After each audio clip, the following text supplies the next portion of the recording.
আজকাল একটা বন্ধু তোমাকে কাটাম। আমি চাই ফজরের নামাজের পর আজান দিব, তুমি তো যাইবা না বন্ধু। আমি থাকি বেচেলার বাসায়, দুইটা ফুল একটা মায়া, বাড়িওয়ালা যদি জানে কি করবো? আমি এগুলো নিতে পারবো না, ওরা তো কি ভাববো টুয়া। আসসালামু আলাইকুম আঙ্কেল। ওয়ালাইকুম আসসালাম। মামুনি, তুমি এখানে? এগুলো তো আমার হাজবেন্ডের বাসা। ওই রাব্বি তোমার হাজবেন্ড? না না আঙ্কেল, রাব্বি ভাই আমার হাজবেন্ড না, উনি আমার হাজবেন্ডের ফ্রেন্ড হয়। তোমার হাজবেন্ডের নাম কি? অয়ন। আসলে আঙ্কেল আপাতত ও কোনো চাকরি করছে না, তো তাই আমরা রাব্বি ভাইয়ের বাসায় কিছুদিন থাকবো। ও খুব তাড়াতাড়ি একটা চাকরি পেয়ে গেলে আমরা একটা বাসা ভাড়া নিয়ে দুইজন চলে যাবো। আসলে তাই কিছুদিনের জন্য এখানে থাকছি। হ্যালো বন্ধু, কেমন আছিস বল? আর ভালো। তুই কি ভালো থাকতে দিছস? মেয়ের বিয়ে দিলি একবারও বন্ধুরে জানাইলি না। শোন, তুই কিন্তু একটা সোনার টুকরা জামাই পাইছস। ওই ছেলে আমার একটা অনেক বড় উপকার করছে। বাড়িওয়ালা আঙ্কেল আসছিল আজকে বাসায়। আপনি বুঝতেছেন এখন কি ঝামেলাটা হবে? আপনাকে দেখে বলছে। আপনি তো অস্থির হচ্ছেন কেন? অস্থির হব না কেন? আপনি বুঝতেই পারতেছেন না এখন কি ঝামেলাটা হবে? কোনো ঝামেলা হবে না। বাড়িওয়ালা আঙ্কেল আমার বাবার বন্ধু। তাহলে তো আরো বেশি ঝামেলা হবে। আরে আমি বললাম না কোনো ঝামেলা নেই। আপনি যে ফ্রেশ হয়ে আসেন, আমি খাবার বেড়ে দিচ্ছি। আমার আসলে এইভাবে এখানে আসা উচিত হয়নি, মাফ করে দিও বাবা। তুই আমাকে মাফ করে দিস। আমি তোর বিয়ের ব্যাপারে একটা ভুল সিদ্ধান্ত নিচ্ছিলাম তোর মায়ের কথা শুনে। শোনো, তুমি আমার বন্ধুর মেয়ের জামাই, তুমি একটা ব্যাচেলার ফ্ল্যাটে থাকবা, এটা আমার জন্য খুবই অপমানজনক। নিচে আমার একটা ফ্ল্যাট খালি আছে, ওখানে থাকবা, কিন্তু ফিরি না।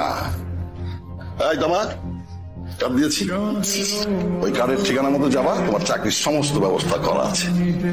প্রথম বেতন দিয়ে তুমি বাসা সাজাবা, তৃতীয় মাসের বেতন আমাকে দিবা। তাহলে কাল থেকে অফিসে জয়েন করে ফেলো। জি স্যার। নো স্যার, তুমি আমাকে আঙ্কেল বলেই ডাকবে। জি আঙ্কেল।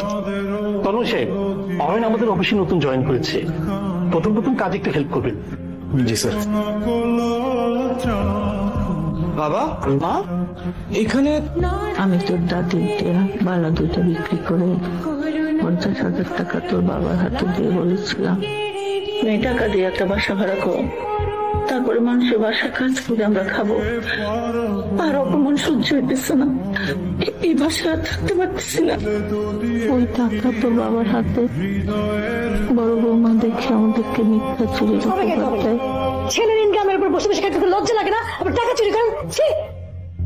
এই অপমান সহ্য করতে না পেরে আমরা বাড়ি থেকে বের হয়ে যাই। আর তোর বাবার বাসায় দারোয়ানের চাকরি নেয়, সে বাসার সামনে বৌমা আজকে তোর বাবাকে দেখে আমাদের এখানে নিয়ে আসে।